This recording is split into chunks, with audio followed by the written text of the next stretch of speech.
With the year coming to a close, I figured it would be a good idea to look back on all of the events that had transpired throughout the year, many that I'd missed and hadn't yet covered, big and small, some dealing with me personally and things with the channel, things that will affect you as an audience, have affected you as an audience, so on and so forth. So, without further ado, I would like to get into this.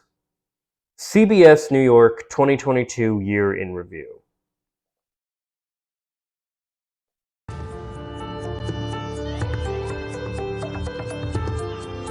Should clarify as well, of course, that anything that they talk about where I don't explicitly pause and give my commentary on like this, probably just don't have anything to say on it. Welcome to CBS News New York. I'm Jessica Moore. Thank you for joining us for our 2022 Year in Review. Here in the tri-state area and all across the country, we dealt with a lot of ups, downs, trials, and triumphs. We'll revisit some of those headline-making moments over the next half hour. We start with a look across. It is 44 degrees there at the time they're recording. Oh, wait, here, you can't see that. It is. You still can't. Hang on a minute.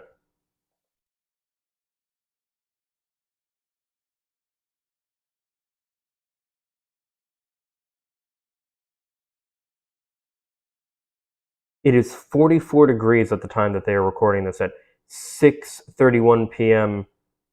their time. That's I wonder when this was recorded, because the entire week of Christmas, it was a very cold week, even in places like here in Florida.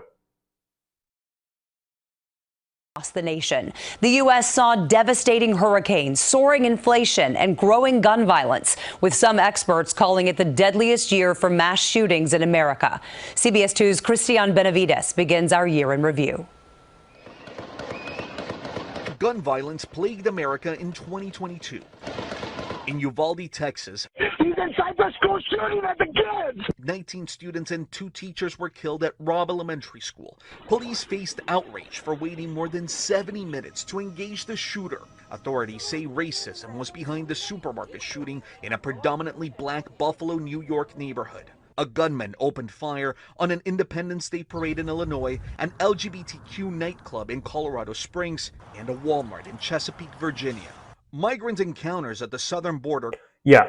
So, first, each of these events have their own story that could have been covered. You know, we can talk about how, and you know what, sure. Let's go through each of these kind of really quickly here.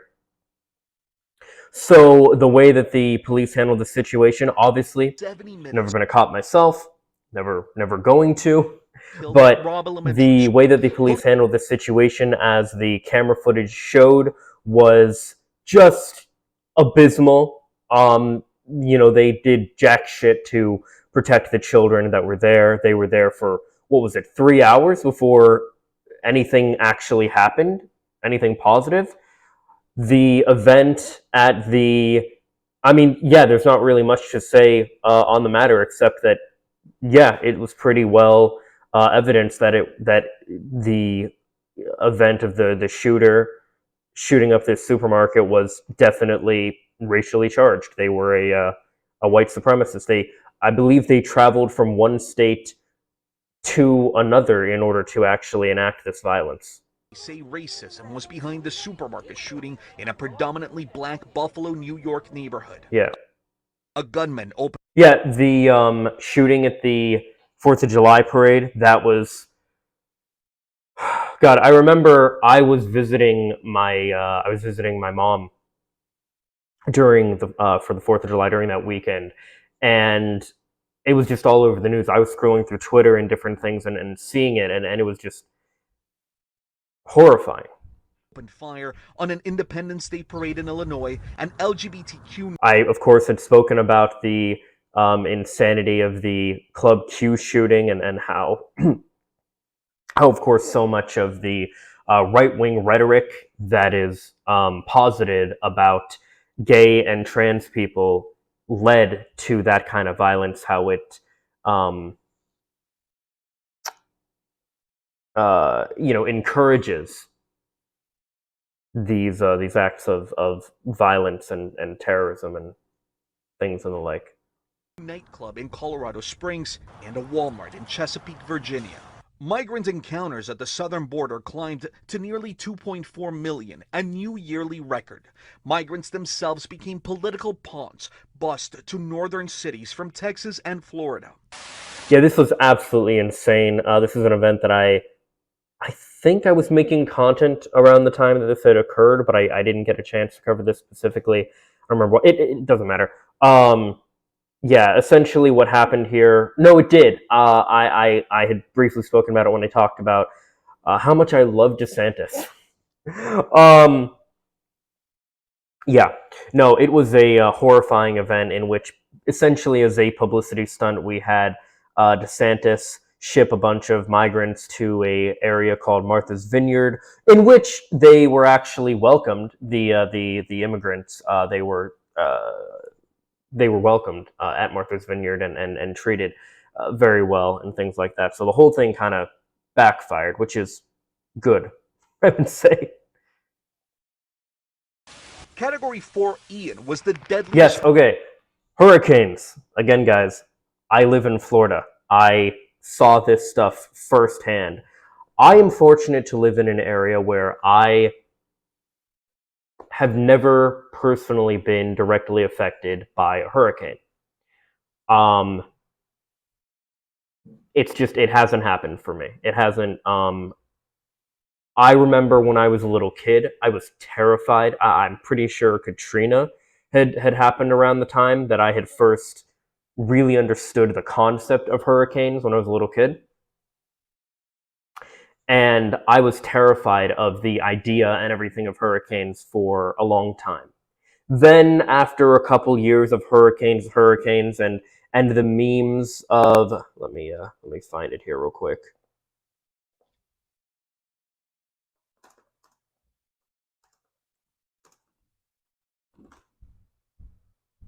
Right. So, back in 2011, 12, 13, 14, 15, right, we had these memes, hurricane, etc.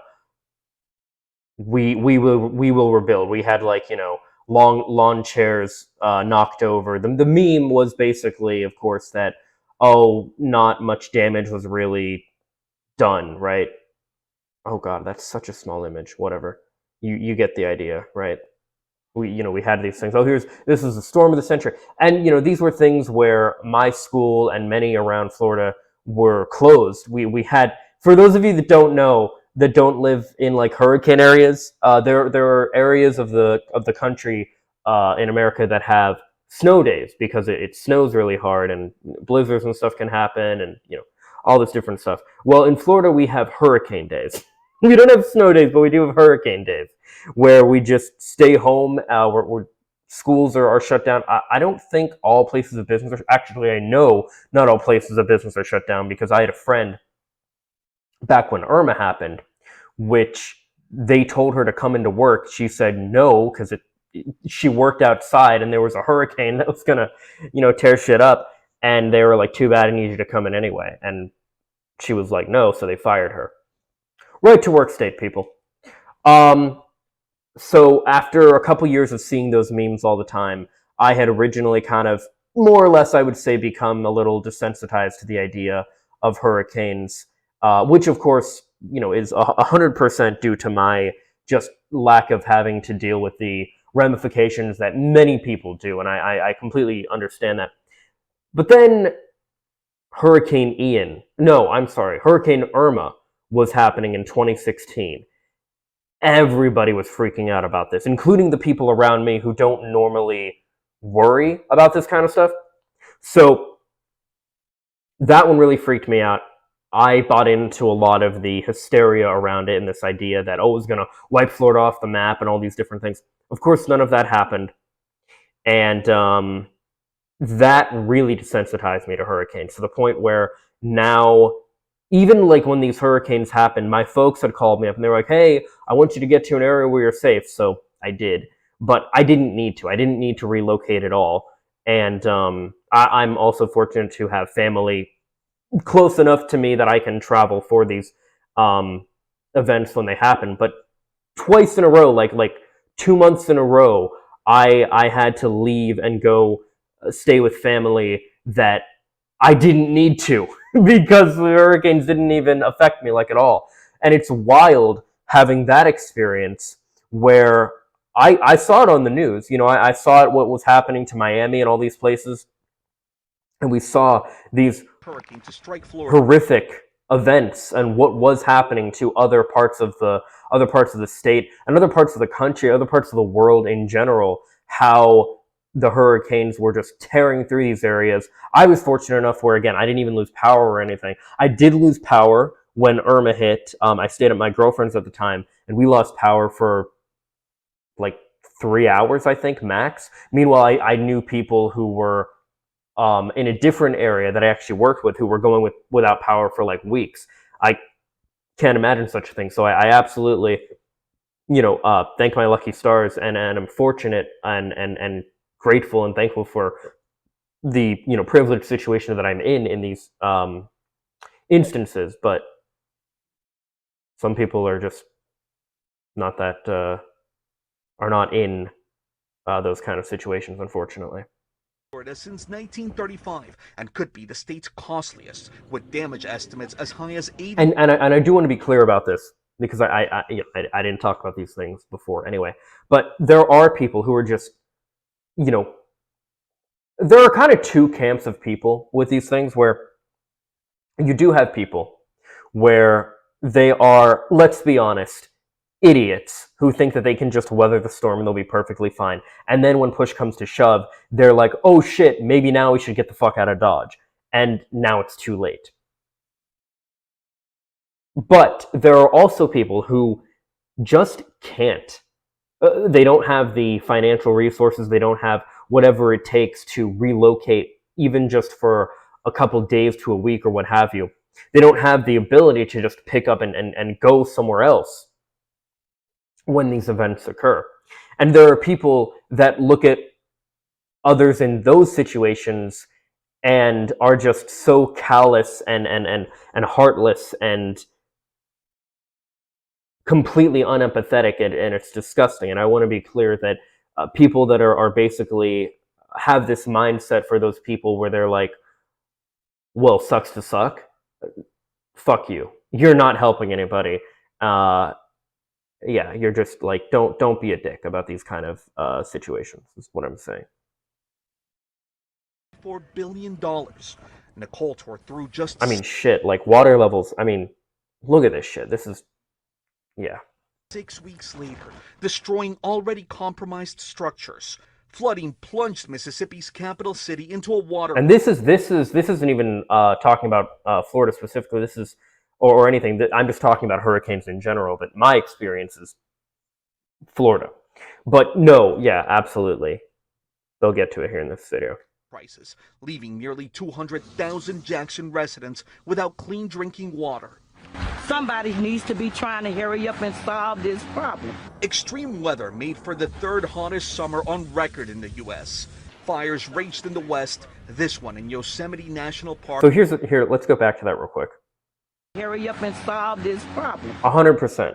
Somebody needs to be trying to solve this problem. The problem is, you will always have people clamoring that when we try to put systems in place, we as in like the country, the people, whatever, right? When people try to put systems in place to prevent these kind of issues from occurring, you will have many people on the right. This is where they'll scream, "Oh no, those systems you want to put in place, that's socialism. Those restrictions you want to put on businesses to do whatever with water or deforestation or that's socialism, that's communism. That's it makes it very difficult to try and get ahead of this kind of stuff, especially when you're talking about like environmentalism and stuff like that. And you see the effects that these issues have on real people. Extreme weather made for the third hottest summer on record in the U.S. Fires raged in the west, this one in Yosemite National Park, threatening giant sequoia trees, among the oldest in the world. Yeah, and the heat that was occurring with all the fire and everything, it wasn't even just I mean, of course it was affecting this country, but it wasn't just affecting this country. There were buildings in the UK that were catching on fire or melting because basically they aren't built to withstand the extreme heat. They aren't built to even withstand a lot of the heat that we deal with normally here in America. A lot of people in Europe even, and I think this applies to the UK, don't even have like air conditioning or ice in their drinks. They just don't because they don't really need it. Whereas there's a lot of things that Americans are very used to having, like ice and air conditioning, and all these different things. And our buildings are newer comparatively. Like a lot of these buildings in the UK were built centuries ago and weren't built in order to withstand these extreme heats that the climate is becoming more and more. And when the summers hit and it gets hotter, those buildings suffer, and the people in them do as well. Americans stretched their wallets thin, with inflation reaching a 40-year high. The average national gas price topped $5 a gallon in June. The only thing I have to say about the inflation issue is, look, I'm not an economist, but I know that this stuff and inflation and all that is complicated. I know that it's very easy to blame inflation and poor economies on the current sitting president and House and all that stuff. But the reality is that's not the way it works. Generally speaking, you see the fruits of the labor of not necessarily the last person in office, but at least the last 4 years. So, for example, when the first instance that I saw of this, where I understood what was going on, was when Obama came in office in 2008. Well, 2009 was when you know what I mean. So when he was in office, he was constantly getting blamed for all the shit that George Bush put in place before him. And then after he was in there for 4 years and he started making improvements to a lot of things, you started seeing the fruits of his labor come through in his last 4 years. And then as he continued his last 4 years, he continued putting good things in place, and his cabinet and everything continued, doing more and more. That when Trump came in, he said, "Oh, look how good the economy is that I fixed." No, it was the guy before you. And now Biden's in, and people are like, "Oh, he fucked up the economy." No, it was the guy before him. It's just the last 4 years are what sets the precedent for the next 4 years.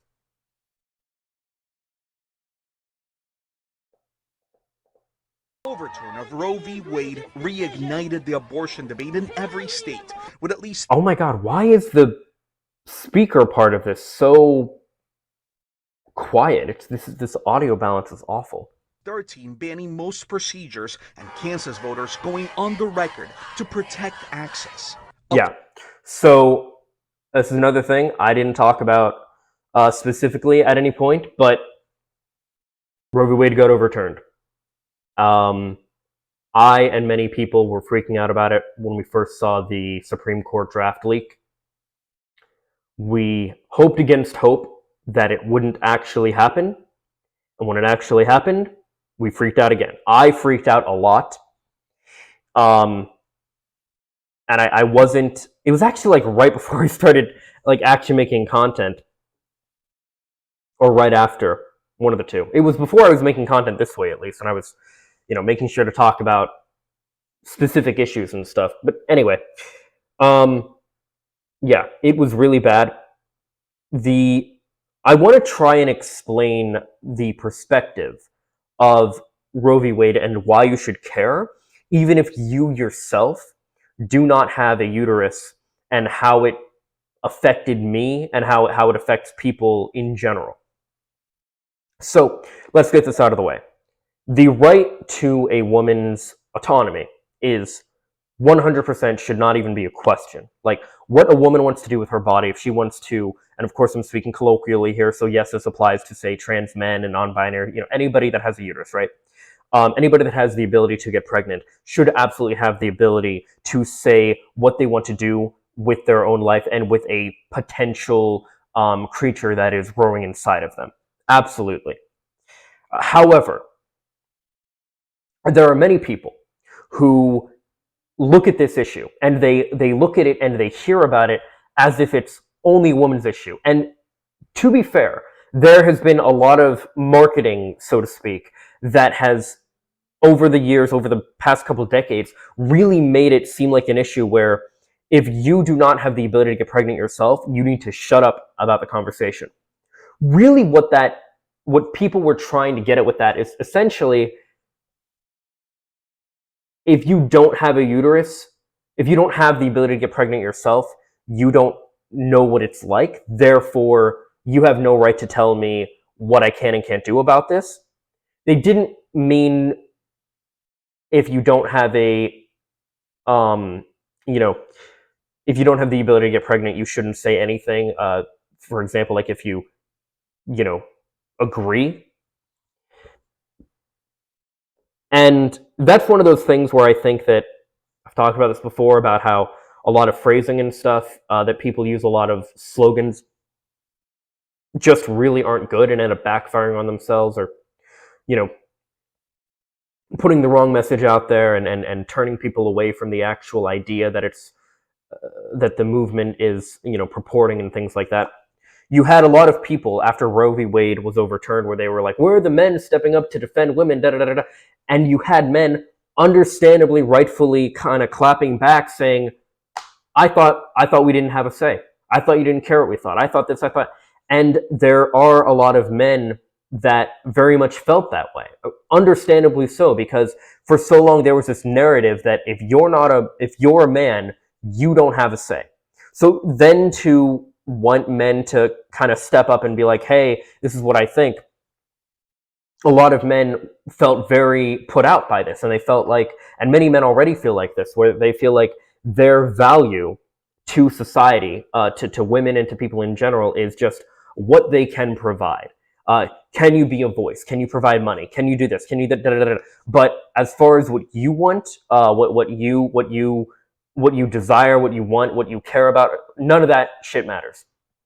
So this is why I try to hammer home so much this point where I am very much pro-choice. And I also believe, as I have made a video on as well, that pro-choice should apply to both potential parents. In that, again, we're going to speak colloquially here.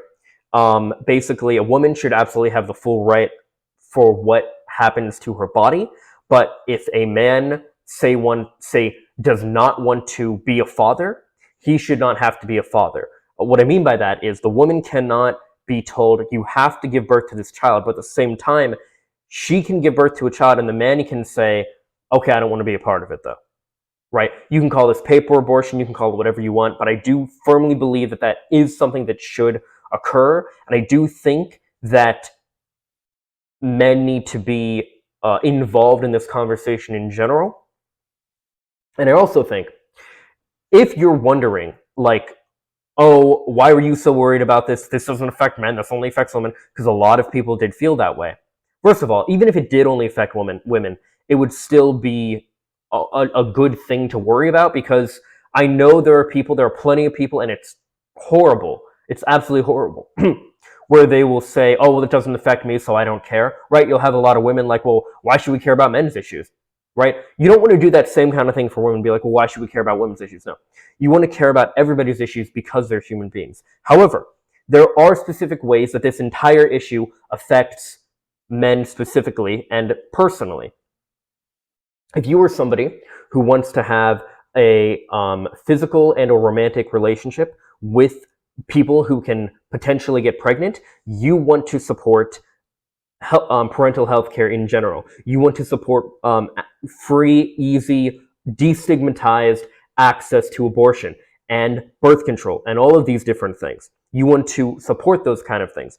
So something that I was concerned about was, how is this going to affect things like people dating, people finding partners, all of this stuff, right? How is this going to affect those kind of things? Now, when I had talked about this, especially on places like Reddit, I was labeled as, selfish and all these different things. And sure, you can call that whatever you want, fine. But I've talked about this before as well. You have to meet people where they're at and think about what issues are they concerned about, what affects them specifically, personally, etc.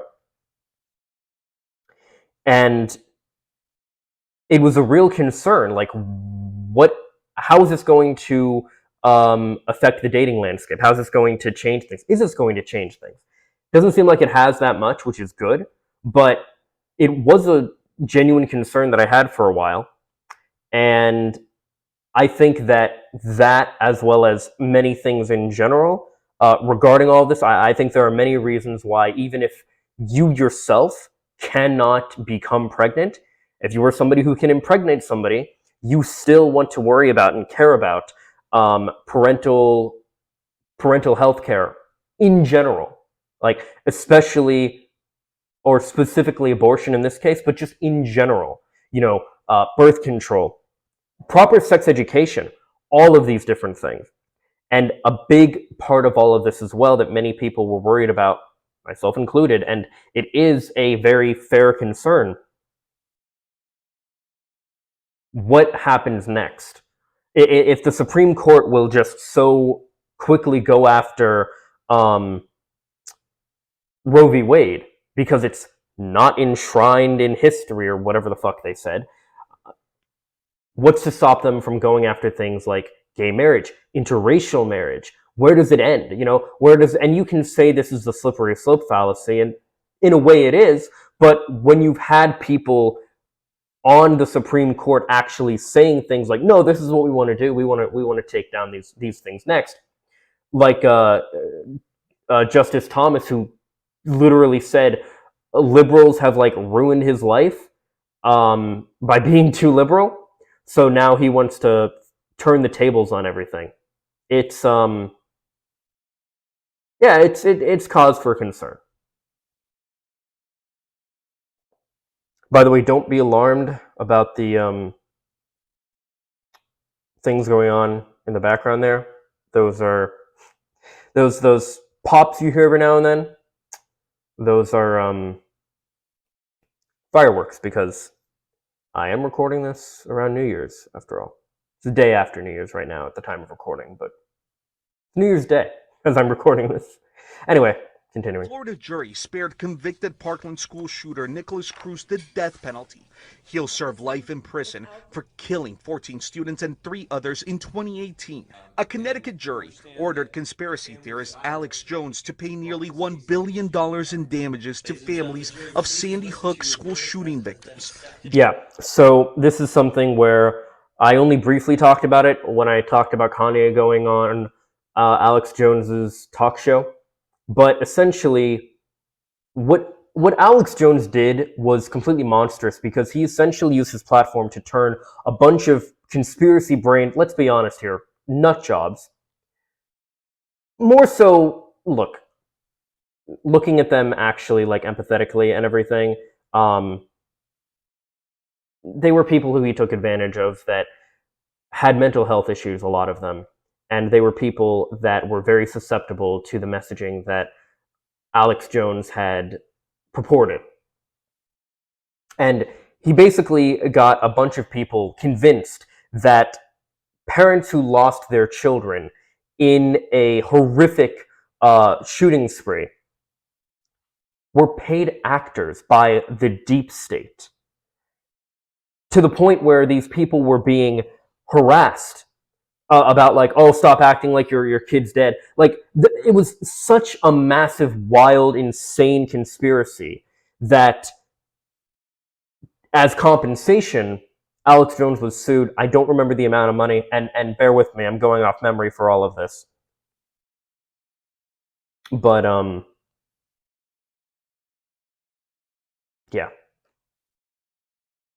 Jones repeatedly called the 2012 massacre a hoax. We'll start things off tonight with the number 56. One lucky ticket sold in California scooped up Powerball's biggest jackpot ever, just over $2 billion. Oh my God, these are happy tears, I guess. Tennis phenom Serena Williams indicated the U.S. Open would be her last tournament, but later said she is not retired. The winningest quarterback in football history, Tom Brady, did retire. 40 days later, he changed his mind.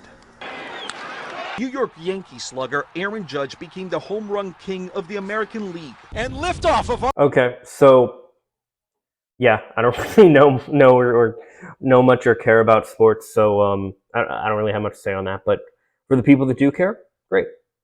Artemis 1. NASA's most powerful moon rocket, Artemis, finally blasted off after months of delays. A first step in returning astronauts to the moon. Christian Benavides, CBS News.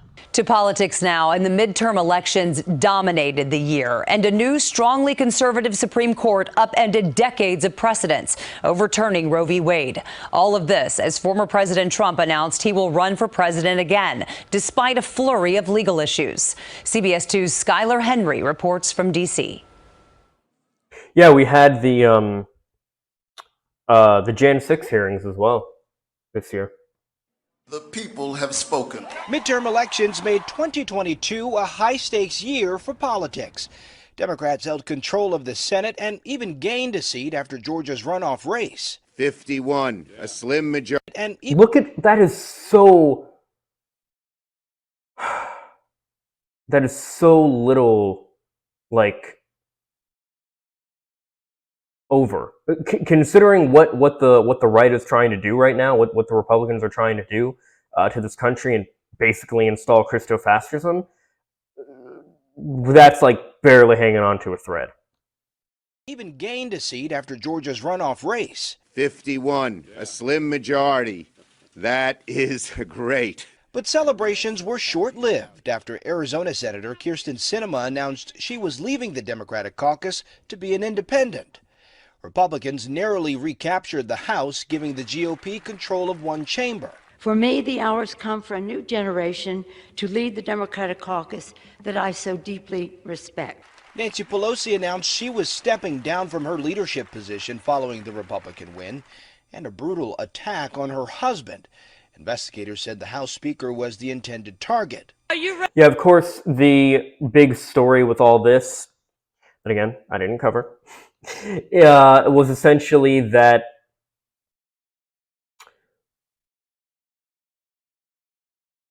a person had broken into Nancy Pelosi's house intending to kill her. They attacked her husband instead. And the right tried to spin this as all this, like they were making fun of it, but they were really trying to downplay what the would-be assassin was trying to do. They were, oh, it was a lover's quarrel, oh, it was this, oh, it was that, it was so many different things. Because, let's be honest, a lot of people on the right, a lot of the pundits and the politicians and stuff are totally fine with people like Nancy Pelosi being murdered. And just to be clear, Nancy Pelosi is not like my favorite person or anything like that. But I don't think assassination is ever a good thing. Put it that way.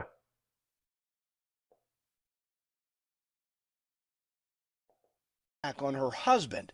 Investigators said the House Speaker was the intended target. Are you ready to take this state back?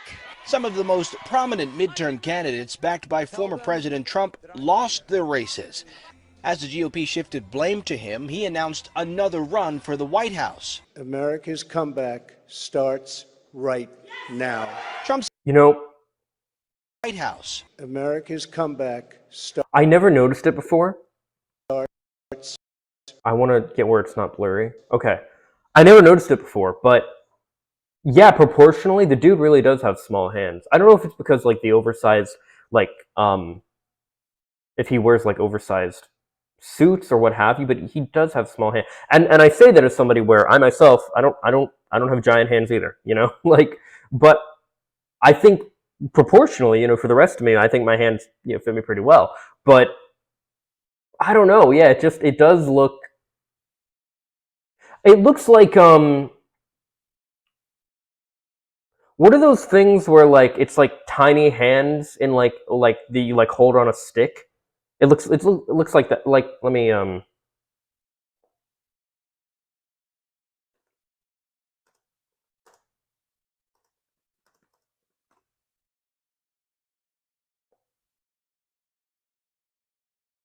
it's like this. It makes me think of this kind of thing, right? Or this, you know? Yeah. Yeah. Makes me think of this kind of stuff. I don't know. That's just the vibe I get. I know the whole, people have been making fun of his hand since 2016, and fine, but like, I don't know if anyone's deliberately pointed out that, his hands look like this or give them this kind of vibe, but yeah. Right now. Trump's announcement came just before the appointment of a special counsel to oversee investigations into the former president. Yes, okay. So we had the Jan 6 hearings. What can I say about that hasn't already been said? So my concern is that not much will come out of them. We have had, some things come out of them, but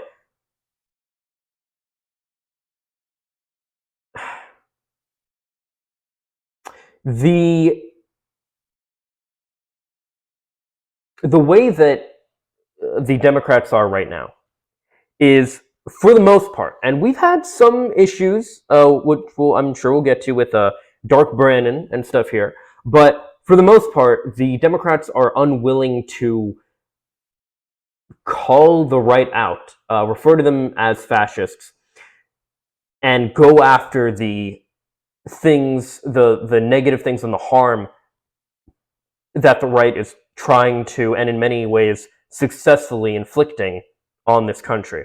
They're too soft on the right a lot of times. Including his handling of... Which is funny, because it's not like the right is being soft on Democrats. Like, you have the right being like, oh, they're deep state, they're pedophiles, they're this or that, da, da, da, da. And then the left is like, hey, we need to work together, like, Democrats at least, they're like, hey, we really need to work together. We need to, close the gap and mend the aisle, whatever, right? All this shit. And like, that's great, and that's stuff that I believe personally. But when the other party is not willing to work with you on those grounds, kind of fucked. You gotta play defense at some point. Can't let them just walk all over you, which is unfortunately what the Democrats have been doing. Classified material at his Florida home. Trump was also the focus. And then, yes, we did, of course, have the Mar-a-Lago raid. House Select Committee investigating the January 6th assault. And which I'll just, say real quick with the Mar-a-Lago raid. And I think I got these two things backwards, actually. I think now they're talking about Jan 6, and before they were talking about Mar-a-Lago. Whatever. Yeah, with Mar-a-Lago, it was fucked. Trump took documents that were not declassified out of the White House to his personal home in Mar-a-Lago. Can't do that. That's bad. You don't do that. Shit.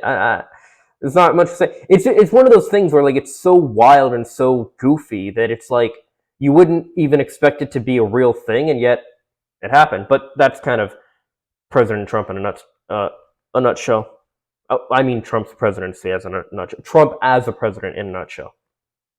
A series of public hearings featured testimony from people near the president that day, including aide Cassidy Hutchinson. The president said something to the effect of, "I'm the effing president.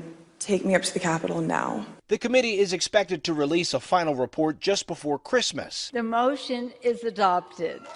Congress also passed a handful of President Biden's key legislative priorities, including the Inflation Reduction Act, with $369 billion in climate investments over the next decade, the first major gun control bill in nearly 30 years, and more than $18 billion in aid for Ukraine in its fight against Russia. Putin's invasion of Ukraine in March set gas prices soaring literally around the world. President Biden... Yep, that's something I wanted to talk about too.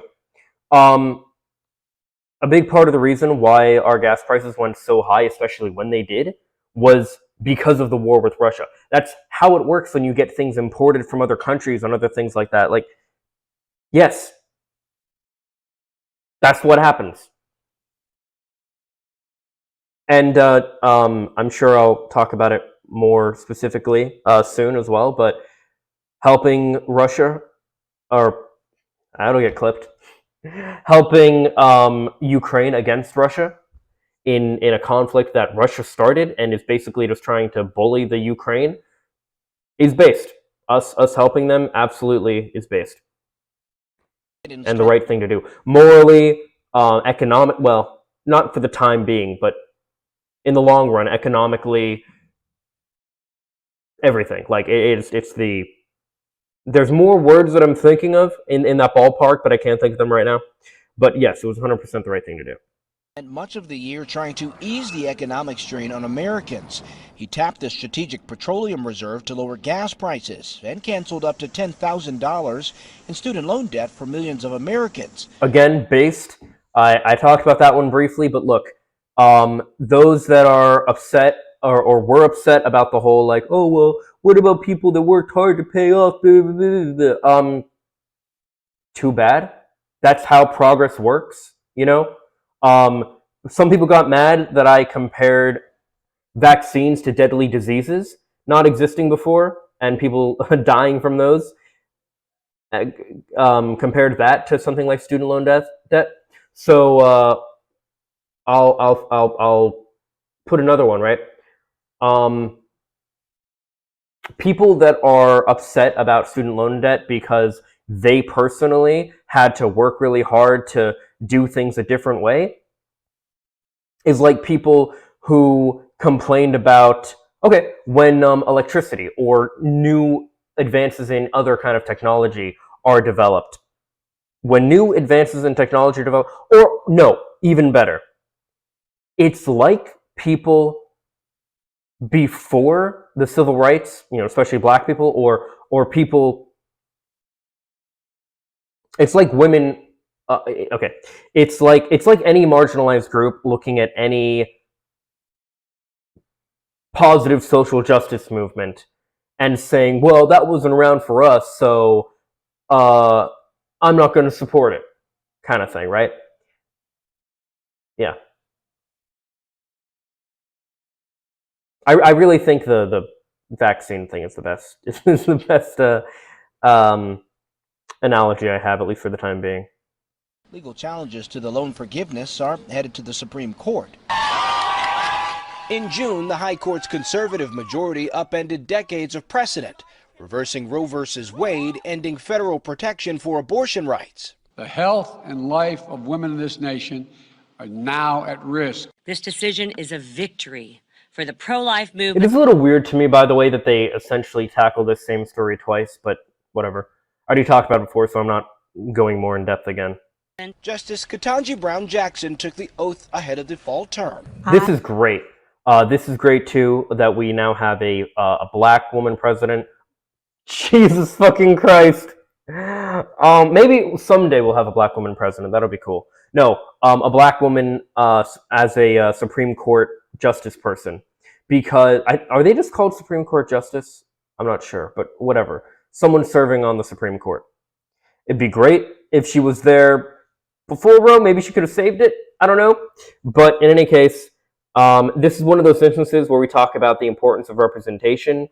Generally speaking, not all the time, but generally speaking, representation of people like you in powers in the government are going to be good because she should do things, not saying she's going to be perfect at it, not saying just because she's black and she's a woman that she can do no wrong or anything like that, but more than likely she is going to fight for things and vote on things that are going to make things better for black people and or women, and she is going to fight and vote against things that are going to make things worse for black people and or women. That's not to say it has to come at the expense of white people and or men. I am a white man.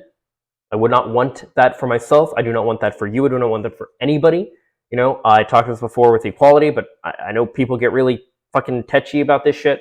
But, you know, I very much believe that you do not achieve equality by taking the cookie away from somebody else and giving it to another person or breaking it in half or anything. You achieve equality by building a new cookie factory if you have to. You give that other person a cookie. You know, you do what you have to do to give those same rights and privileges, etc., to someone else. You don't take away somebody's privileges and or rights or lessen them or anything like that. I, Ketanji Brown Jackson, becoming the first African-American woman to serve on the Supreme Court. Skyler Henry, CBS News, Washington. From politics to the world abroad, Russia invaded Ukraine. A U.S. drone. By the way, just to be clear, this is all politics. I talked about this before, and I'm sure I'll talk about it again. I say that a lot, but it's true. It's true. I used to believe that there was such a thing as things being apolitical. I don't believe that's true. Everything is political. Everything. But anyway, moving forward. Drone strike in Afghanistan killed an al-Qaeda leader, and political turmoil hit Britain, with 2 prime ministers resigning. CBS 2's Ian Lee reports from London. War engulfed Eastern Europe when Russia invaded Ukraine in February. Millions of refugees fled their homes, while the fighting killed tens of thousands on both sides, including thousands of Ukrainian civilians. The conflict also triggered an energy crisis because of the world's dependence on Russia's oil and gas. Yes. Okay, let's talk about the Russia-Ukraine conflict for a second. Anybody that claims to be progressive, leftist, anything like that, that is pro-Russia in this situation, I don't know what the hell is wrong with you. I really don't, because there are so many reasons we can tell that it is in the best interest of everybody to support Ukraine in this endeavor. For one, they didn't start the war. We didn't start the fire. They didn't start the war. They are rightfully defending themselves. We've seen throughout history what happens when we let a dictator just have their way. Like the British did appeasement with Hitler back in World War II. Look how well that turned out. There are so many reasons why it is in the best interest to defend Ukraine, both morally speaking, broadly speaking, across the world, and what is the word that I'm looking for? I mean, optically is one thing, but also it's on the tip of my tongue. It's like oh, I think it starts with a P. It's like politically speaking, yes, but consequentially,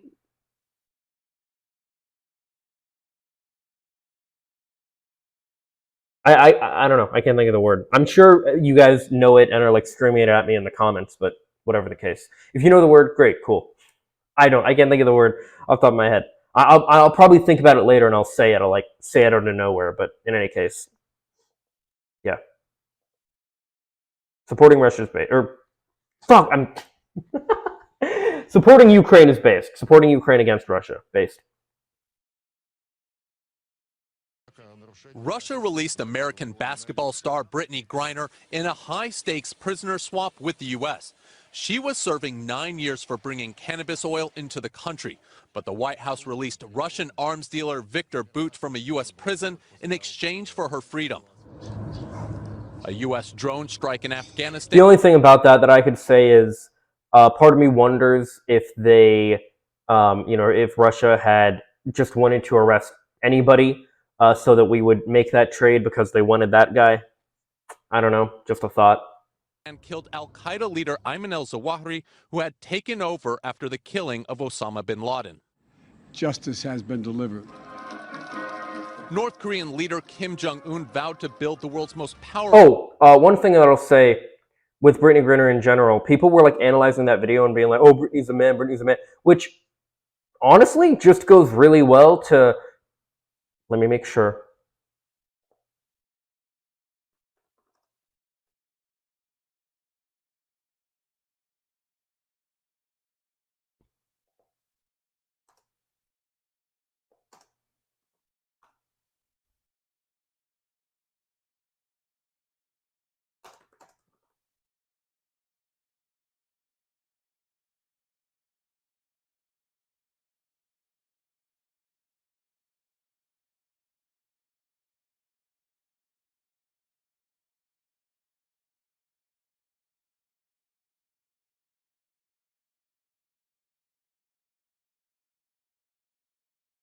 I don't think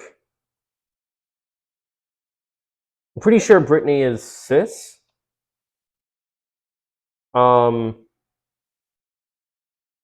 if she is, I think Brittany is cis. Again, I don't know about sports, so maybe if I followed them, I would know, but whatever. But if she is, and I'm pretty sure she is, she makes a really good argument for people by existing and doing her thing. Makes a really good argument for people trying to be like, oh, you can just tell when someone's trans, because like, no, I fucking can't. Like, nobody fucking can. Like, you can say, oh, well, look at her voice, look at the way she looks, look at her, like, all of that stuff. Okay, cool. Yeah, you can say she has some more, masculine characteristics, but I know she's a woman. I don't know if she's cis or trans, but pretty sure she's cis. Anyway. 9 years for bringing cannabis oil into the country. For her leader, Justice has been delivered. killing of Osama bin Laden. Justice has been delivered.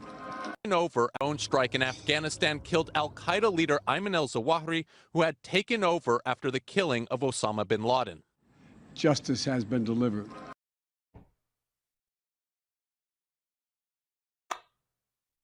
Drone strikes are bad. I hope that's not a controversial opinion, but basically the way that drone strikes work, it's a very, very harrowing way that people who operate drones have to work. Basically what they have to do, from what I've heard, is they watch an entire city, an entire area, a culture of people just develop, and just sit there and watch them until they're inevitably given the order, send in the drones, send in the missiles. And they have to just level sometimes an entire city. Innocent people are killed in drone strikes and stuff all the time, which is the biggest issue with them, in my opinion. North Korean leader Kim Jong-un vowed to build the world's most powerful nuclear force as the country tested an unprecedented number of missiles, heightening tensions on the Korean peninsula. Japan's former Prime Minister Shinzo Abe was assassinated during a political speech. Police arrested the suspected shooter on the spot, who used a homemade gun in the killing. The Beijing Olympics went ahead, but with all the masks and COVID testing, it was far from the usual Winter Games. Later in the year, China lifted its most severe restrictions after its zero COVID strategy led to landmark protests in major cities. With tensions rising in the Holy Land, 2022 proved to be one of the deadliest years for Palestinians in the West Bank. Around 150 Palestinians were killed, along with more than 24 Israelis. What's very interesting to me about this is how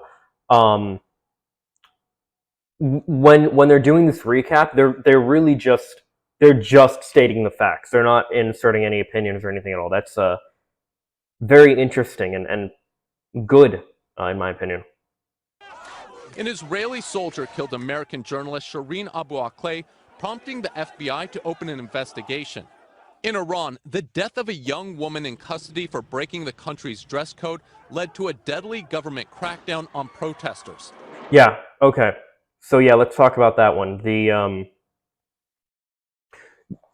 was a Iranian woman, I don't remember her name, but basically in Iran they have a dress code and they have fashion police, but they have morality police, where essentially you can be arrested, or in her case, killed, for things like indecency. I believe she wasn't wearing her hijab, is that what it was?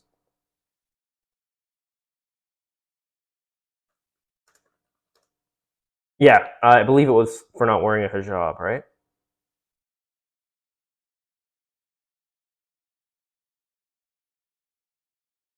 And of course, people were burning their hijabs in protest, which is good, Look, as far as the hijab thing goes, we are all. Oh, her name is Mahama Amini. Arrested by who enforced the country's rules on hijabs and other conservative Islamic. So I'm guessing she wasn't wearing a hijab. Breaking hijab rules. He'd been arrested on Tuesday. Multiple blows to the head.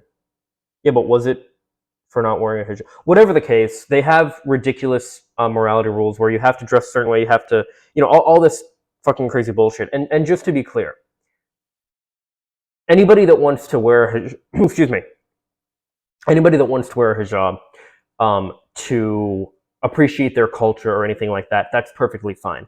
My issue with it is when people are forced to wear the hijab. That is the that is the big issue, and this morality police and these people who were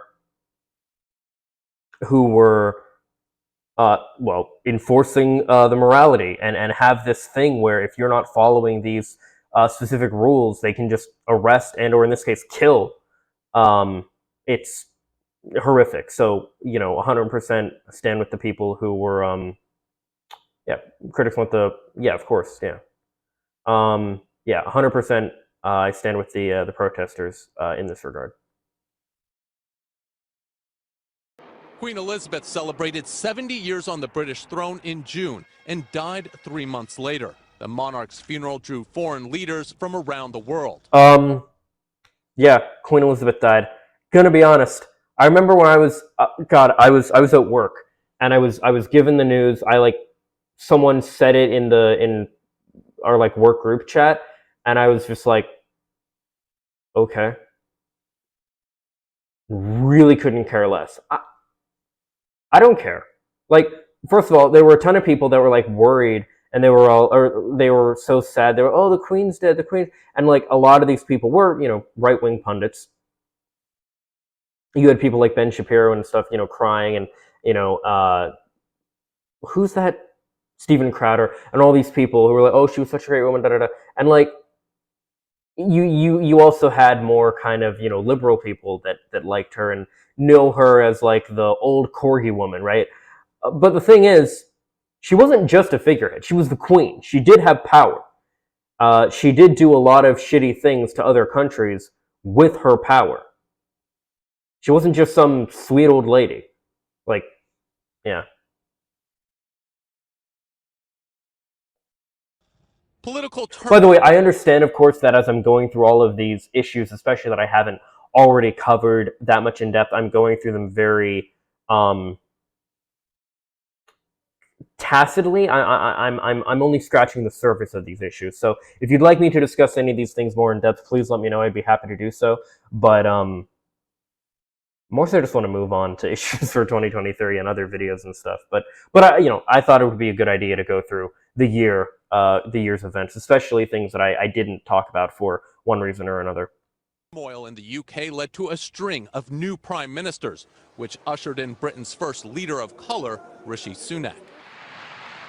Sunak joined... Yeah, all I know about this dude, apparently he's not great. And, I don't know, just another good example of why identity politics, just because he's brown doesn't mean he's progressive, He's, not that great from what I've heard. I don't remember the specifics though, I'm sorry. Britain's first leader of color, Rishi Sunak. Sunak joined President Biden and other world leaders in Egypt for the COP27 climate conference in November, where countries agreed to create a fund to support nations most vulnerable to climate disasters. And Okay, that's a good thing. I don't know the specifics, but it's a good thing. Nature put on quite a show in 2022. The most powerful volcano in 140 years erupted off the coast of Tonga, while the land of fire and ice drew thousands of tourists as lava gushed from one of Iceland's 32 volcanoes. Ian Lee, CBS News, London. Huh. Yeah, I wouldn't be doing this, what these guys are doing here. How they're just kind of walking along here. I wouldn't do that. I wouldn't want to be that close to molten lava like that. Nope. Of Iceland's 32 volcanoes. Ian Lee, CBS News, London. We're taking a quick break. Coming up, a look at some of the biggest business stories of the year, from inflation to This is where I'm sure I'm really not going to have much to say.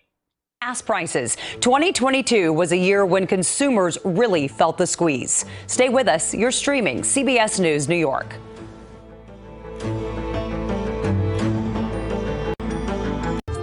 brought you the national and international headlines that captivated the nation. But it was also a turbulent year for the economy, from inflation to interest rates to gas prices and the housing market. CBS 2's Michael George has a wrap up of all the ups and downs in consumer and business news. The war in Ukraine triggered shockwaves in the oil market. Prices soared, bringing windfall profits to oil companies, but pain to consumers. I pay $175 to fill up this car. Yeah, I remember one time I paid like close 70, maybe 80. I don't think it was 80, but it was about 70 or around there dollars to fill up my car. It was fucking wild.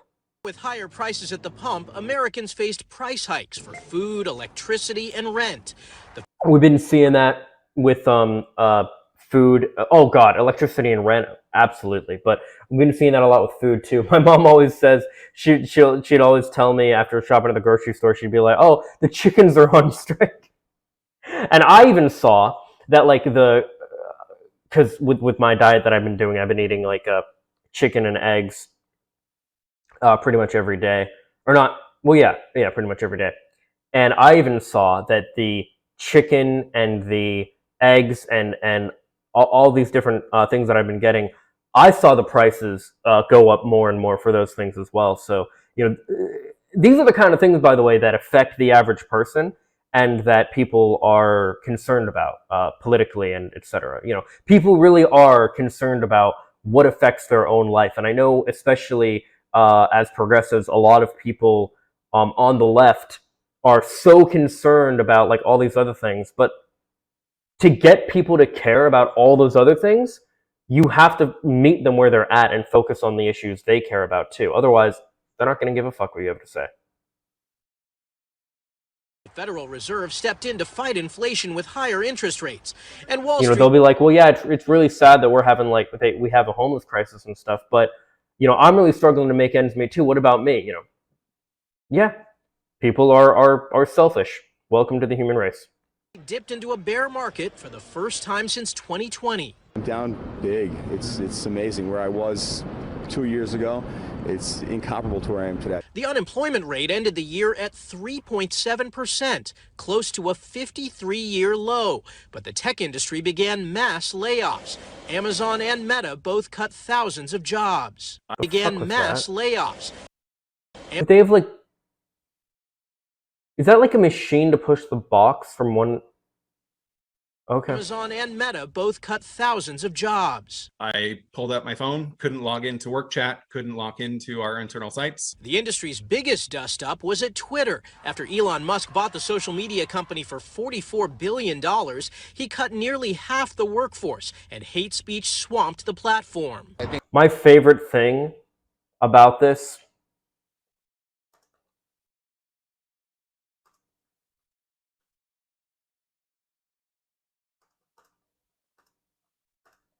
there's a lot of other stuff. Like they said, hate speech swamped the platforms.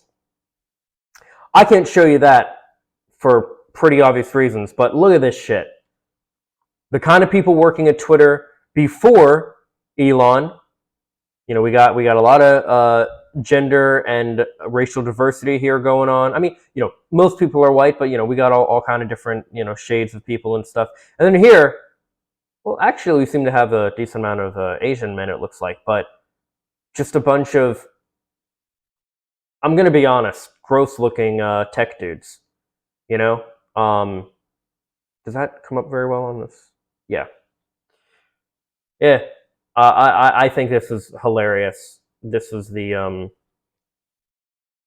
a great, like, that's just, you know, yeah. And as we know, as many of you watching, I'm sure know, Elon is just absolutely destroying Twitter, and he's even destroying Tesla and his entire image with everything. He's just, yeah, it's not good. I think it's just turned into this free-for-all for like misinformation. The collapse of the $32 billion FTX cryptocurrency exchange. This was insane. The kid that was running this, I say kid, he's probably around my age, but whatever.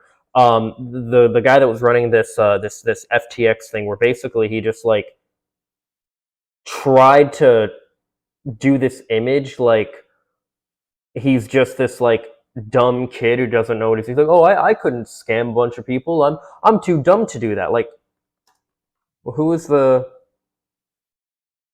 guy? This guy. You know, he's like, oh, I'm just some dopey fucking nerdy guy. I couldn't do these things. Like, yeah, okay. Shook financial circles and left investors in the cold. I am probably never going to trust any exchange anymore. By the way, I do want to say, while my sympathy, I am sympathetic to people that buy into these Ponzi schemes and stuff like this, and all this like the crypto shit and all that. But like, I don't know, you gotta. There's only so much you can do, you know. There's a saying, and scammers especially believe in Fallout. There's a sucker born every minute. Don't be a sucker. You gotta learn not to fall for this shit. I'm only going to keep money in my hard wallet. The company's CEO, Sam. Oh yeah, there he is. Bankman-Fried was arrested in the Bahamas and charged with multiple financial crimes. This is one of the biggest financial frauds in American history. The government airlifted baby formula from Europe after a factory shutdown led to a severe shortage. I look at the bottle that he didn't quite finish, and I think, should I save that? Will he have enough for the morning? Workers launched unionizing campaigns at corporate giants, including Starbucks, Apple, and Amazon. Based. Today the people have spoken. Yo, his name's Christian. My name's Christian. Isn't that wild?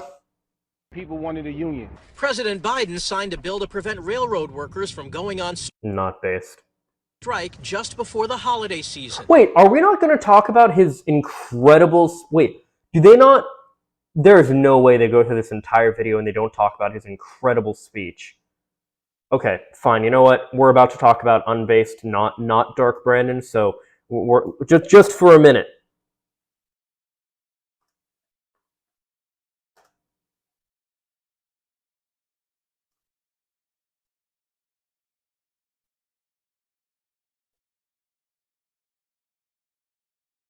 This speech. This, oh my god,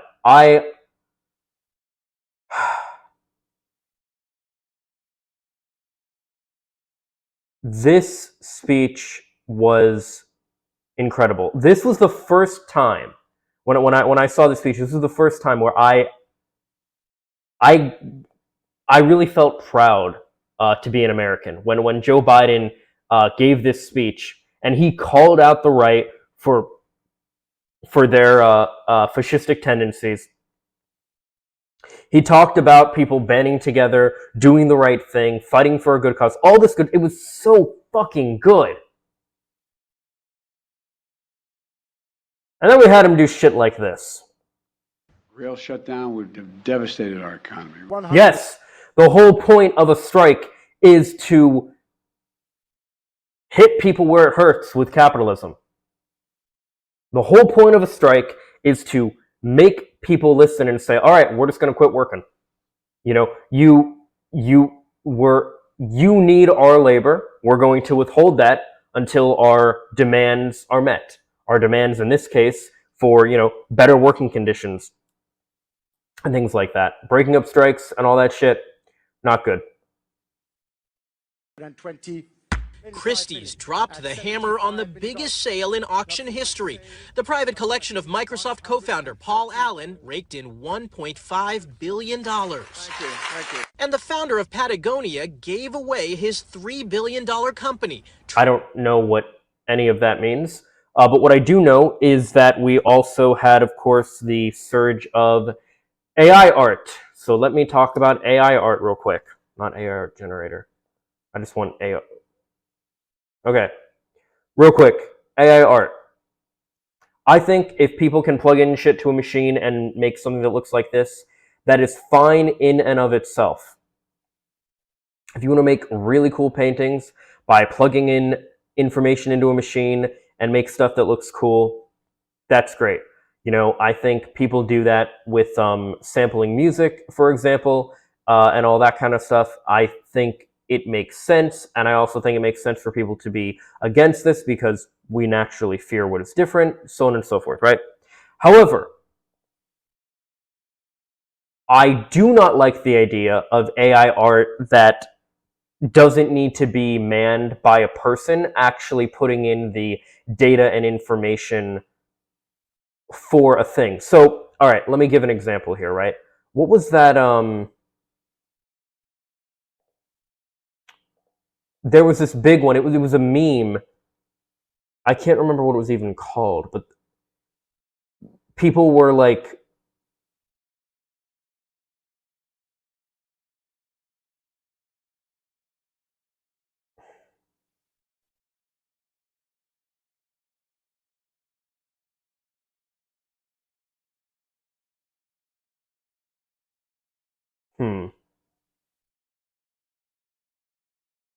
people were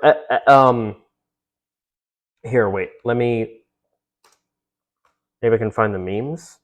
Okay, yeah, people would look up stuff like this using some AI art thing. I don't know what this was, but you know, they'd look up stuff like, you know, Yoda working as a waiter in a fine dining restaurant, right? And I think if people want to use AI art like this, obviously these look awful, right? And it's kind of funny. But if you can get this kind of stuff to look really good, and you have someone who comes up with an idea like, hey, Yoda working as a, you know, and you want to do that, I think that that's fine. I think that that's great. The issue that I have with AI art is if you end up with AI art that is where it is being produced by AI from the get-go. Like, you don't have someone coming in and typing court sketch of Godzilla on trial, and this is really cute and funny, so I love this shit. This is fine, but where instead you have an AI developed this sentence and wrote it out and everything, and they even came up with the idea.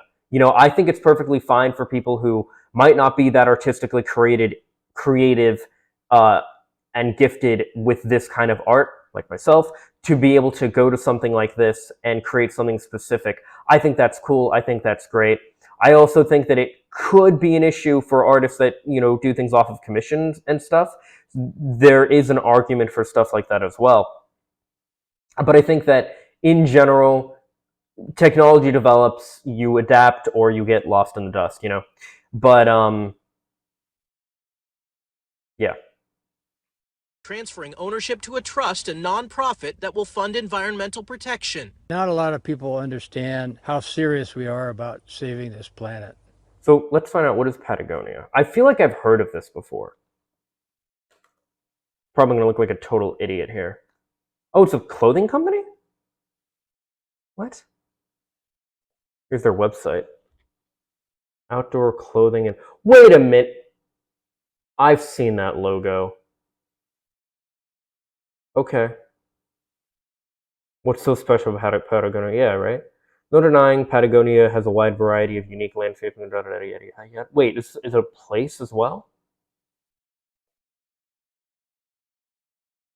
Wait, is it a place?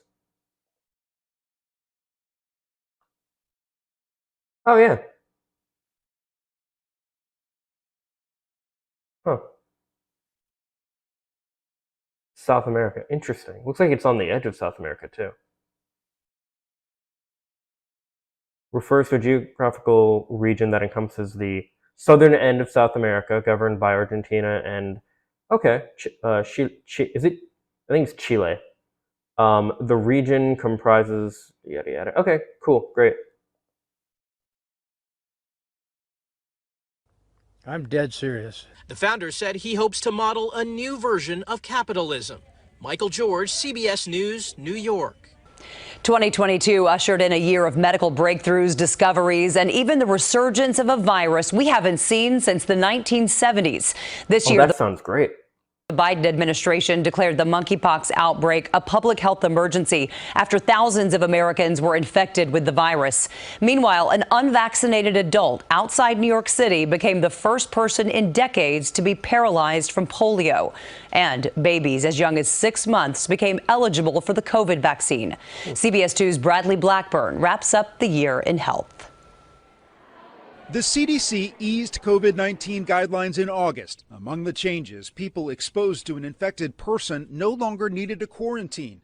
The CDC director also announced an agency overhaul after reviewing its COVID response. I think our public health infrastructure in the country was not up to the task of handling this pandemic. In May, the White House lowered flags to half-staff to mark 1 million American deaths from the virus. But there was progress against the pandemic in 2022. When old diseases are, I mean, this is, I'll get to it. Children under 5 and as young as 6 months old became eligible for the vaccine. This is really cool. I love that, you know, again, this is like any vaccine for any other disease, right? You have, it riddles a bunch of people. It kills a bunch of people, unfortunately. We develop ways to fight against it, and we are able to start giving that to people more and more, and even younger, where they never even have to experience the pain of that disease in the first place. It's great. A different respiratory virus called RSV surged in the fall in at least 36 states. At the same time, flu hospitalizations climbed to their highest level in a decade, leading health experts to warn of a so-called triple-demic of COVID, flu, and RSV over the holidays. What happened is we had a 2.5-year window where nobody got anything, and so everybody is getting it at once. As respiratory illness... Riverdale, that's a TV show. Anyway, sorry. I think it's also, I know there's a place called Riverdale. I think it's in New York. Yeah, that's why they're saying, I'm sorry. Illnesses increased, there were shortages of amoxicillin, a common... Oh, fun fact. I'm allergic to amoxicillin. It was like one of the... When I was a kid, it was like the only medicine that I actually liked because you had to refrigerate it and it tasted like pineapple. I would drink it and I didn't hate it, and it was great until eventually I started getting like, I don't know if I got hives or what, but I had a bad allergic reaction to it, so can't take it. An antibiotic used to treat secondary bacterial infections such as sore throats and ear infections. In August, the White House declared Mpox, recently known as monkeypox, a national public health emergency. I don't know why they would put M instead of monkey. It sounds like there's a way to abbreviate it, but whatever. After thousands of Americans became infected with the virus. It was one of the most painful experiences of my life. 2022 had the first case of polio in nearly a decade. Yeah, so that's the thing, right? When old diseases are coming back, you know that, guys, we got to hamper down on the vaccinations thing. I know there are so many, like, a lot of people became anti-vax, especially during 2020, or they were more vocal about their anti-vax ever since the COVID vaccine. But, like, there are, I'm going to be honest, idiots who are completely anti-vax just in general. When we're seeing things like polio come back, come on, vaccinate your fucking kids. Unless, of course, you have reasons they can't get a vaccination, which is why those that do need can get a vaccination need to get them. It's how you do the herd effect or herd immunity. And a 57-year-old man lived for 2 months after becoming the first person to receive a heart transplant from a pig. That's pretty cool. That's a pretty good medical advancement. You know, that goes to show that, like, continuing to develop that and everything, we could possibly transplant hearts and other organs from an animal to a human being and them work perfectly fine as if it was a human. That's actually incredible. I don't want to die. And he said, if I do, maybe you'll learn something to help others. The FDA proposed... That is a really, really good mentality to have. I don't want to die, but if I do, maybe you'll learn something from it so you can help other people. That's fucking, what a fucking hero. That's awesome. Ending the sale of menthol cigarettes and flavored cigars in the U.S., the agency also ordered Juul to pull its e-cigarette products from the market, but the company is appealing the decision. God, I fucking wish. Jesus, I wish we just didn't have tobacco products in general. They're not good for you. They're awful. And just let people smoke weed if they want to smoke. I don't smoke anything. I don't like smoking in general, but let people just, I don't know, man. A nationwide... This is incredible. 988, the 911 for suicide, essentially, right?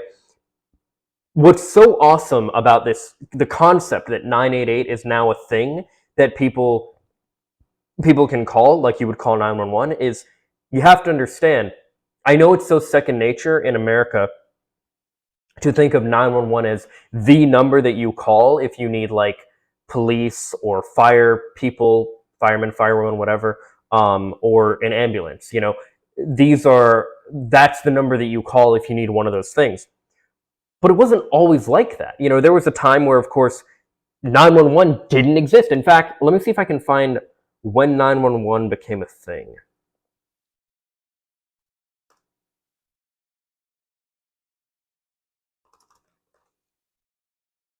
Nin- 1968. Holy shit. That's incredible to me. There are comics that I read from like the 30s to the 60s. Even the original first couple years for Spider-Man, which started in 1963. Well, technically 62 if you want to get pedantic, but I mean, there are moments in these comics where people say things like, "Call an ambulance, call this, call that," and like they weren't dialing 911. I'm sorry, that's just wild to me. It's so like it's the number to call, but again, it wasn't always a thing. And now we have 988. That's incredible. You think of like how commonplace how it's just second nature to call 911 whenever you need, again, policemen, firemen, or an ambulance. You now have that for suicide. That's incredible for mental health. That is amazing. I know it might not sound like a big deal, but that's amazing. Suicide and Crisis Lifeline launched with a 3-digit number, 988, to make it easier and faster for those in need to get help. Millions of Americans with mild to moderate hearing loss can now get hearing aids over the counter. And in November, Dr. Anthony Fauci spoke at the White House podium for the last time. Every day for all of those years, I've given it everything that I have. The man who became the face of the U.S. response to COVID announced over the summer he would step down as President Biden's chief medical advisor, as well as director of the National Institute of Allergy and Infectious Diseases, a post he's held for 38 years. Bradley Blackburn, CBS News, New York.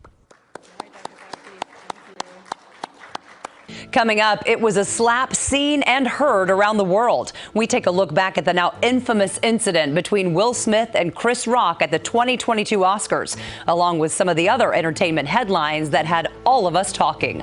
We'll be right back on CBS News New York. Stay with us.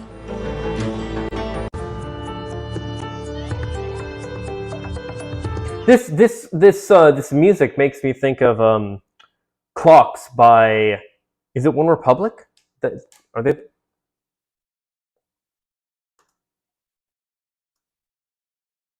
Was it them? Oh, Coldplay. I'm sorry. Wait. Maybe it's Coldplay. Oh yeah, it's Coldplay. Or is it Rule the World or Viva Vendetta? I don't know. One of those songs. You know the one. You know the one.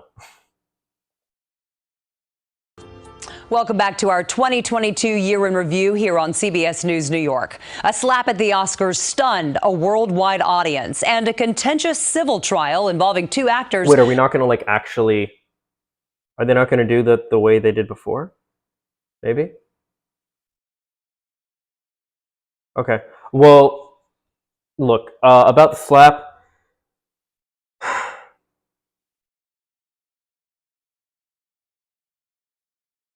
Yeah, it was fucked up.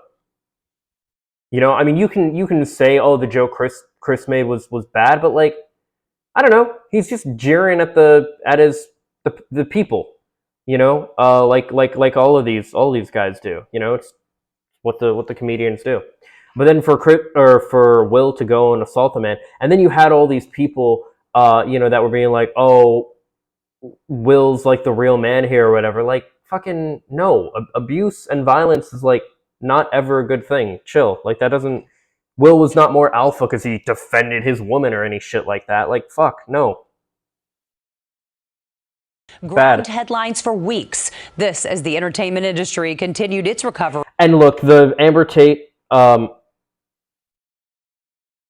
Amber Tate. Oh my God, I'm thinking of Andrew Tate. No, Amber Heard and Johnny Depp situation. I don't know enough about it to really have an informed opinion. I think that from what I have, I heard the recording that somebody released, I think Depp released, where they got in a fight and they talked about how their fights always get physical and it's not good and, you know, all these different things. And look, I'll just say that I grew up with parents who fought at least once a month. And I know that at one point it did get physical. And my dad had hurt my mom in a way that he vowed to never allow himself to touch her in that way again in a fight. So he would always try to leave whenever they were in an argument moving forward. And sometimes she would try to like prevent him from leaving. He would try to leave so he could like blow off steam and chill. And she wouldn't let him do that a lot of the time, or some of the time. Normally he could just move her out of the way and he'd be all right. But yeah, she would really push him, and it wasn't good.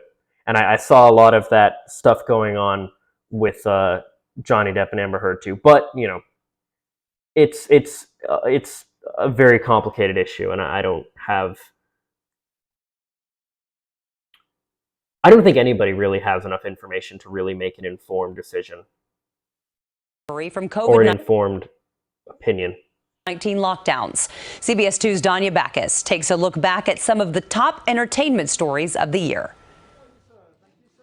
Actor Will Smith is expelled from the Motion Picture Academy for 10 years after he slapped Chris Rock during the Oscars. The attack came after Rock made a joke about Smith's wife. Minutes later, Smith won the Oscar for Best Actor. Streaming services ruled the Oscars. Apple TV's Coda was named Best Picture. Jane Campion won Best Director for Netflix's The Power of the Dog. At the Emmys, HBO's The White Lotus won 10 awards. I haven't seen any of these.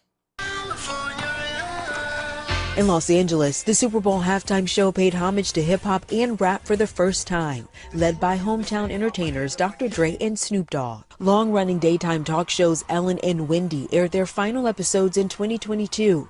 Ellen DeGeneres said her show no longer challenged her, and Wendy Williams' show was canceled after the host encountered health issues. Actor Bruce Willis retired after he was diagnosed with aphasia, a neurological condition that affects speech. Amy Schneider won Jeopardy's Tournament of Champions after a 40-game winning streak during the regular season. She became the most successful female and trans contestant, winning $1.6 million. Former married actors Johnny Depp and Amber Heard sued each other for defamation in a Virginia court. Both also accused the other of abuse. After a weeks-long trial, Depp prevailed, winning $15 million in damages. Top Gun Maverick made $1.4 billion worldwide, making it the highest-grossing film of the year. Jon Batiste won 5 Grammys, and Olivia Rodrigo was named Best New Artist when the Grammy Awards show originated from Las Vegas for the first time. Okay, I can talk a little bit about the Olivia Rodrigo situation. I haven't heard much of her music, but I do know that a lot of artists, I'm pretty sure that Travis Barker actually worked with her. Let's see here.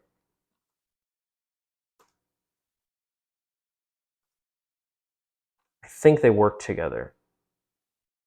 Yeah, Travis Barker has been working with a bunch of artists, including Olivia Rodrigo and Machine Gun Kelly, and a bunch of other artists who don't normally do rock music, and has been injecting elements of rock into their music more. So you had, like, I believe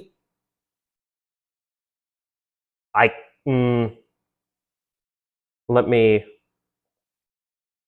gonna have to cut this out of the video, but I'm gonna look it up real quick here.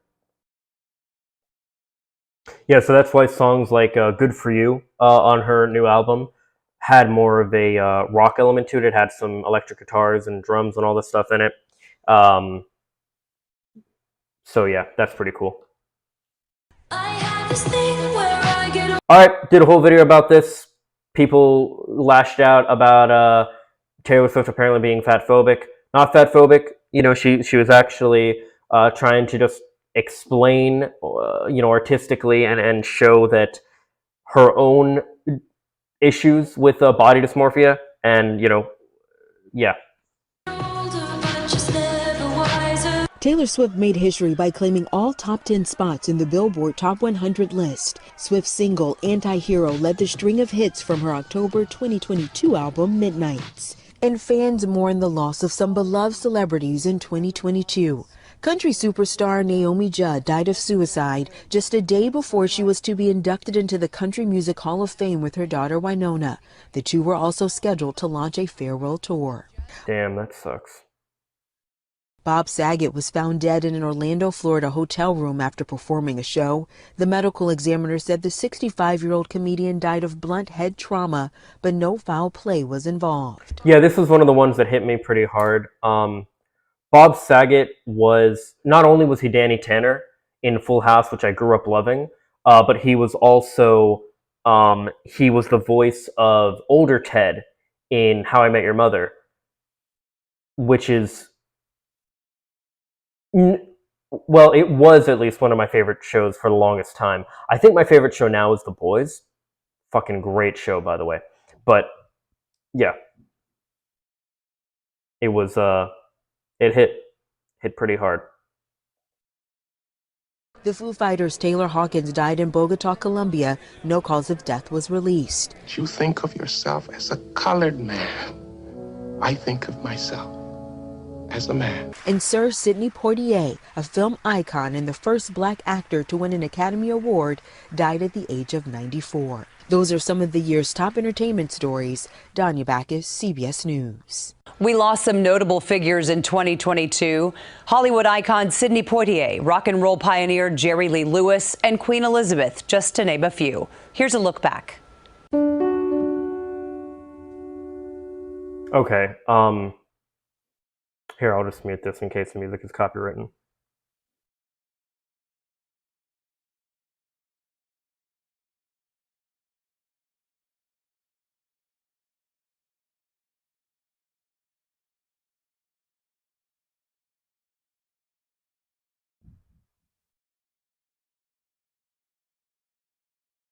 Oh shit. Hagrid died.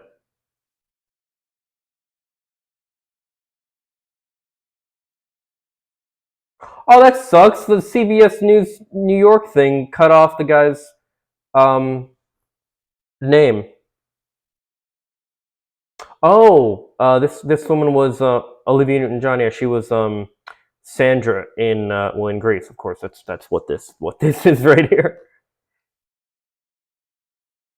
Oh, that's right. Forgot he died. Gilbert Gottfried.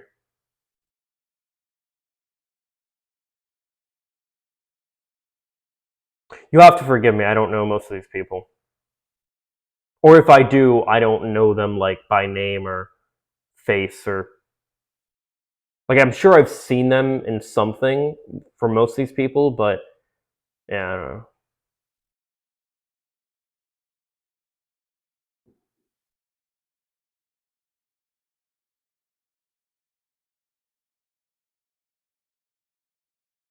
Oh shit, Meatloaf. Okay.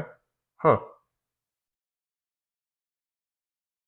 I know he did the music for Rocky Horror Picture Show, I believe, right? Or he was a character in it, one of the two.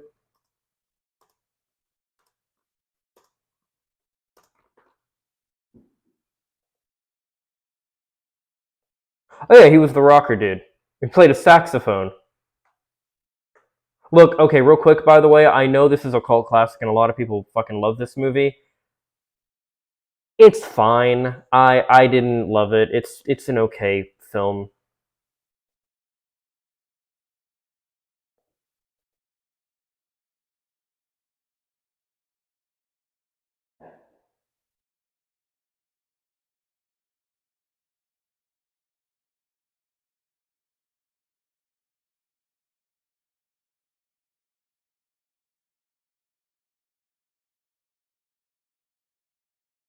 I feel like I've heard of Naomi Judd.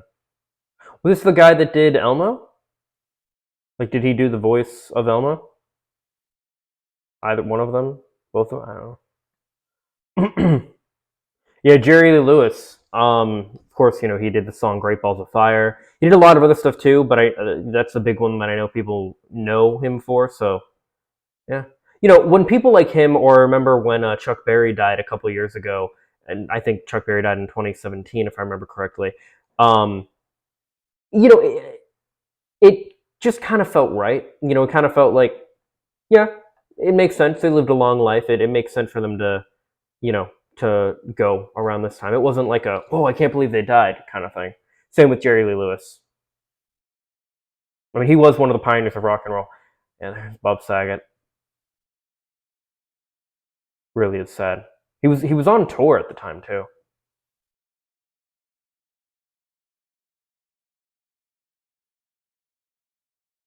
Is that No, it's not. It looks like Phoebe from Friends to me, but it's not. She looks like, you know.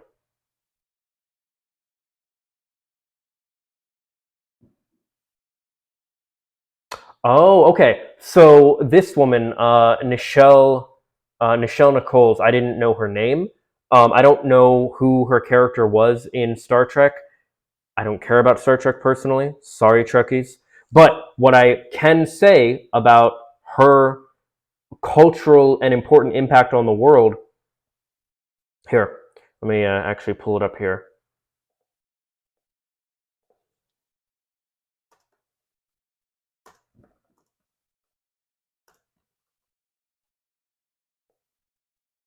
In the show Star Trek, between her and whoever William Shatner's character is, I don't remember.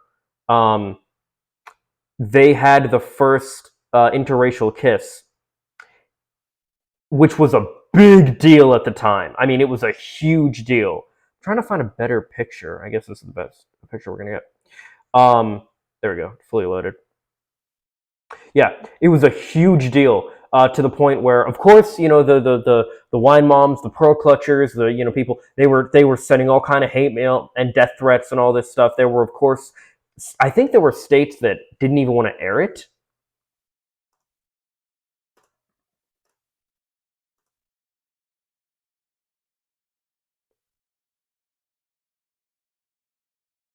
Oh, Kirk. His name is Captain Kirk. That's right.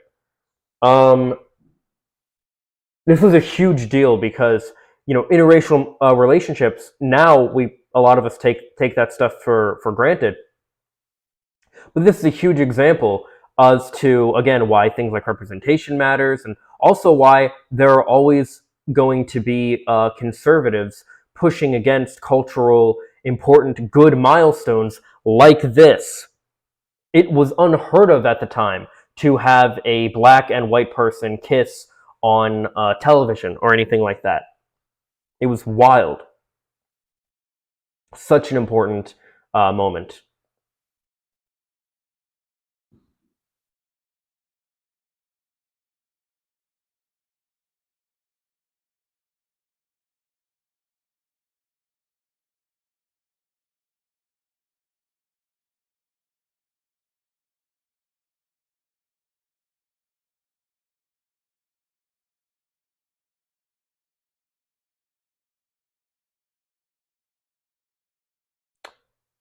Didn't Coolio do Gangster's Paradise? Wait, is he dead? When did he die? What age?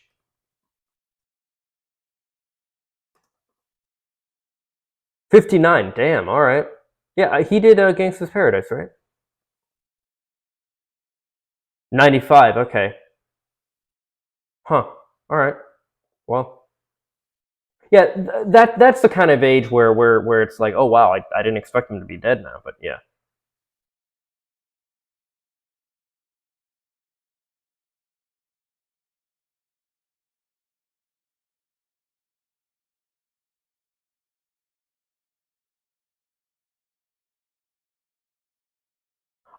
I recognize this guy's name, and that's it. Sorry.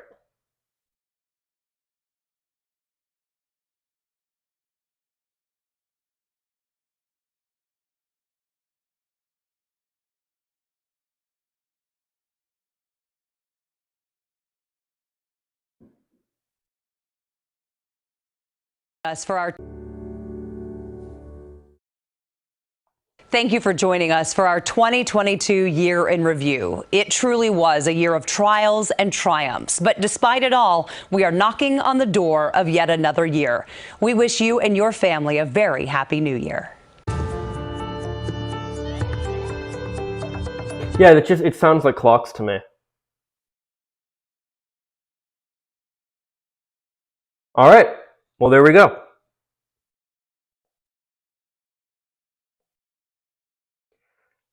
(2022) in review. Yeah, that's pretty much the year. As always, we have our ups and our downs and our all arounds. There were, of course, big things that happened for me personally, and things that they, even things culturally that they didn't talk about. The Sonic the Hedgehog 2 movie was released and was actually really good. Well, yeah, it was really good. The there were a lot of things like that for like different nerd culture and stuff that I'm a part of that I could go on and on about and talk about. But there's a lot more. There was a lot of news actually for the Sonic franchise, and I could talk about the MGK's second rock album and stuff, and Born with Horns, all that stuff. But as far as the big events that people generally care about, that's pretty much it. I had a lot of kind of personal milestones myself. I started this channel, and I started making content specifically this way. But in general, I started this channel, and I like what I've created and want to continue down this path and really just make content and the reason that I just call it my name, just Christian Verstappen. I don't have like a specific brand outside of that, is because the whole point is that this channel and everything that I do, this is me. I'm doing my best to try and share my most authentic self as I cover different issues and give my opinions on all kind of different things with you guys. Everything is about me, and me sharing my thoughts, my opinions, my ideas, my concerns, my hopes, everything, with you guys.